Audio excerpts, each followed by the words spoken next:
Hello friends, 10 நிமிஷத்தில் செய்கிற மாதிரி ஒரு ஹெல்தியான ஈவினிங் ஸ்நாக்ஸ் ரெசிபி செய்யலாமா?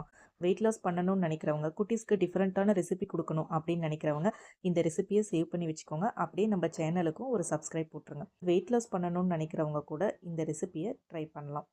சைனீஸ் கேபேஜ் அப்படின்னு சொல்லக்கூடிய சைனா முட்டைக்கோஸ் வச்சு தான் இந்த ரெசிபி பண்ண போகிறோம். இது பார்த்தீங்கன்னா இந்த மாதிரி நீளமான வடிவில் இருக்கும். நம்மளோட நார்மல் முட்டைக்கோஸ் வந்துட்டு உருண்டையாக இருக்கும்.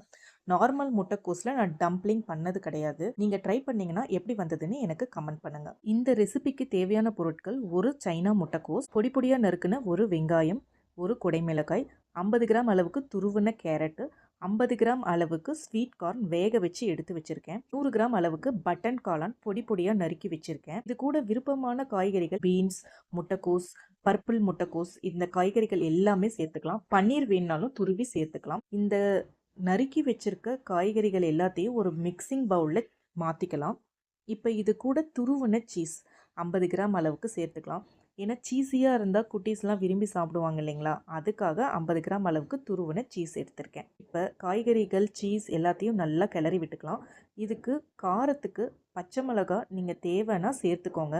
ஏன்னா குட்டீஸ்க்கெல்லாம் கொடுக்கறதுனால நான் மிளகு பொடியும் உப்பும் சேர்த்துருக்கேன். பெரியவங்க சாப்பிட்றதா இருந்தால் நீங்கள் 2 பச்சை மிளகாய் பொடி பொடியாக நறுக்கி சேர்த்துக்கோங்க.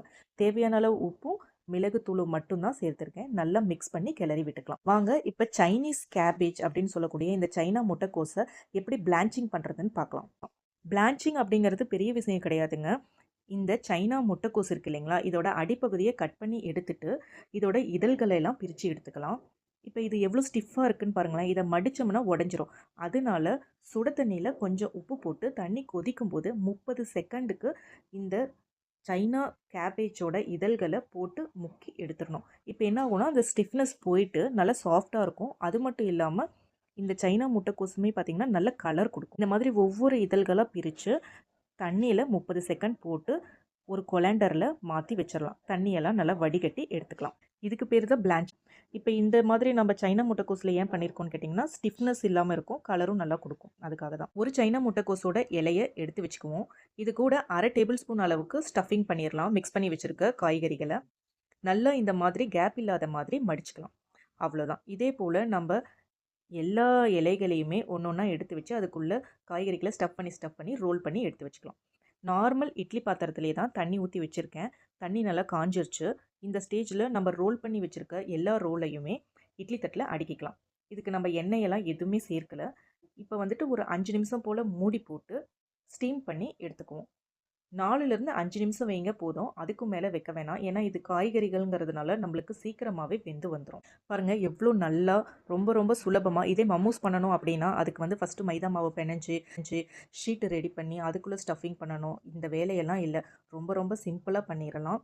பார்க்குறதுக்கே எவ்வளோ டேஸ்ட்டாக இருக்கிற மாதிரி இருக்கு இல்லைங்க. நல்ல வாசனையாக இருக்குது. நல்லா கமகமன்னு வாசனை வருது. அவ்வளோதான், நம்மளோட சைனீஸ் கேபேஜ் டம்ப்ளிங் ரெடி.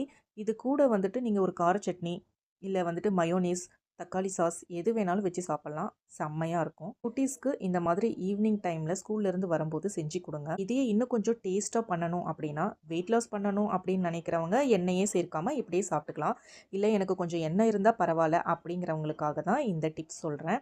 ஒரு ஃப்ரையிங் பேனில் 1 டேபிள் ஸ்பூன் எண்ணெய் காஞ்சதும் வேக வச்சு வச்சுருக்க டம்ப்ளிங்ஸை உள்ளே சேர்த்துருவோம். 2 நிமிஷம் 2 பக்கமும் திருப்பி போட்டு பொன்னிறமாக வர வரைக்கும் நல்லா ஃப்ரை பண்ணி எடுத்துடலாம். அவ்வளோதான், நம்மளோட சைனீஸ் வெஜிடபிள் டம்ப்ளிங் ரெடி. இந்த மாதிரி ஒரு தடவை செஞ்சு பாருங்கள்.